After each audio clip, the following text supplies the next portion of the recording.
Dans le cadre d'un processus d'amélioration des variétés de semences, l'ISRA de Saint-Louis poursuit ses travaux à l'essai. Ainsi, des hybrides ont été testés, nous signale Oumar Ndao Faye, chercheur à l'ISRA de Saint-Louis.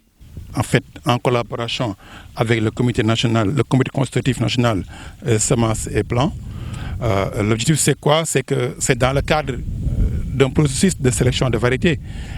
Nous avions entamé depuis l'année dernière un processus pour proposer des variétés à l'homologation, c'est-à-dire à l'enregistrement dans le catalogue variétal au niveau national d'abord.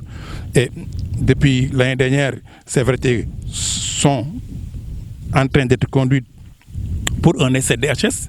Qu'est-ce qu'un essai DHS? C'est un essai qui permet de déterminer les caractères distinctifs, c'est-à-dire qui permet de distinguer la variété des autres, mais qui permet aussi de montrer que les variétés, les lignées sont homogènes, donc homogénéité. Il faut que les lignées soient homogènes, il faut que les lignées soient stables, c'est-à-dire que produisables d'une année à une autre. Donc il faut que c'est là que nous sommes en train de conduire l'IPOV. Donc c'est les caractères obligatoires de l'IPOV que nous avons conduit.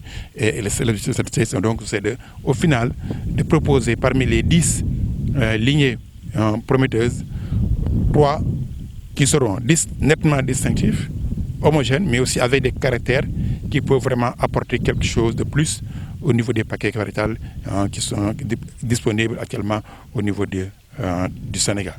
Renverser la donne et répondre à la demande des producteurs sont les réelles motivations de cette stratégie, poursuit M. Faye. En fait, là, vous le comprenez, parce qu'il y a eu beaucoup de variétés qui ont été homologuées. Et il y a eu une forte baisse des rendements. Il y a tellement de problèmes au niveau variétal que vraiment, on veut choisir, on veut vraiment renverser la donne, la problématique. On veut maintenant que les variétés que nous allons proposer à l'homologation répondent à la demande des consommateurs et des producteurs. Il faut que les variétés qui sortent de là soient, parce que les variétés sont déjà testées, il faut que les consommateurs l'apprécient, il faut que les producteurs aussi l'apprécient. On était avec toi, les paysans, vous avez vu les producteurs. Ils apprécient, ils demandent des variétés. Les variétés ISRI sont en train de faire leur... Mais on ne doit pas attendre. Nous sommes en train encore de donner d'autres variétés qui vont prendre en compte cette demande. Un riz tendre, un riz de bon goût, un riz qui gonfle et un riz avec une qualité de grain physique appréciable. Donc c'est ça le challenge. En même temps aussi, tolérante aux différents stress abiotiques et biotiques. Donc vraiment, il faut assurer la semence avec de nouvelles variétés. C'est ça que nous voulons. Nous voulons vraiment remplacer l'ensemble des anciennes variétés par une nouvelle gamme de variétés appréciées par les consommateurs, les producteurs. C'est ça le challenge. On accélère effectivement parce qu'il y a de sérieux problèmes au niveau de la semence, il y a de sérieux problèmes au niveau, au niveau des variétés. Un dispositif avec la SAED et la DERDER a été mis en place pour assurer les fortes demandes de semences, ajoute-t-il. On a mis en place un dispositif avec la SAED et la DERDER pour rapidement satisfaire les besoins en semences. La DERDER a mis un dispositif de production de semences base au niveau de la vallée avec les produits agréés et la SAED tente de faire des vitrines. Donc cette année, il y a peut-être 10 hectares de production de semences, pas beaucoup, mais il y a 10 hectares de production de semences base en contre-saison avec les nouvelles variétés ISRI 6 et 7. Et sous peu, nous allons encore satisfaire toute cette demande de semences jusqu'au niveau supérieur R1, R2. Toutefois, les aspects techniques liés à cette nouvelle tendance ont été présentés par M. Djibril Tal, assistant chercheur à l'ISRA de Saint-Louis. Pour la conduite de ces DHS, nous avons utilisé un dispositif en bloc de Fischer avec 3 répartitions, avec 3 répétitions. Concernant les caractères distinctifs, pour le riz, il y a 64 caractères distinctifs pour le riz.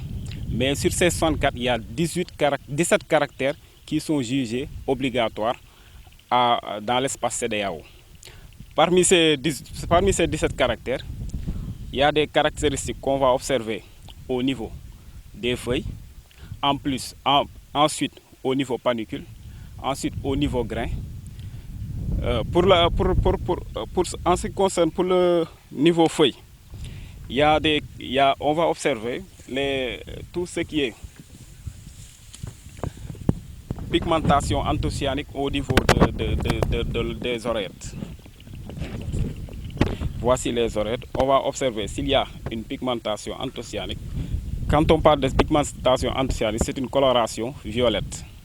C'est ça qu'on appelle une pigmentation anthocyannique. On va observer ce qui est une pigmentation anthocyannique de la collerette. En plus, on va observer aussi tout ce qui est pigmentation anthocyannique des oreillettes et la forme de la ligule. C'est au niveau feuille. Et pour le plan aussi, on va observer toutes les observations au niveau de la feuille va se faire au niveau de la dernière feuille. Pour le port du limbe, on va observer le port du limbe au 90e jour après semis. On va voir si c'est dressé, il y a des côtes dressées, demi-dressées, étalées, ainsi de suite. On va observer aussi l'époque de dépiaison des différentes variétés. On les compare avec les témoins. N'oublions que pour faire un essai DHS, il nous faut une collection de références. C'est-à-dire on doit choisir des variétés qui sont notoirement connues. Pour cet essai, nous avons choisi deux variétés qui sont déjà, quand on dit variétés notoirement connues, ce sont des variétés qui sont déjà homologuées au niveau du Sénégal. Ici, dans cet essai, nous avons pris comme témoin ISRI 6 et ISRI 7. Maintenant, on va comparer l'époque de maturité et de piaison de ces nouvelles lignées par rapport aux autres témoins.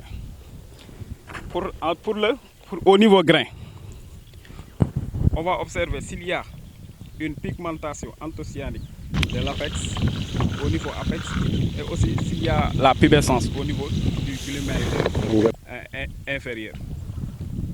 Et au niveau caryops, nous allons mesurer la longueur caryops, la largeur, pour déterminer s'il s'agit de grains longs, moyens ou courts. Et ensuite, pour le format caryops, on va faire le rapport longueur-grain sur largeur-grain. Il y a une échelle, par exemple, si longueur sur largeur est inférieure à 0,3 mm, donc on va considérer que c'est un grain arrondi. Il y a différents codes qu'on doit observer. Oui. Bon, je vais vous montrer aussi quelques caractères qu'on va illustrer avec des photos.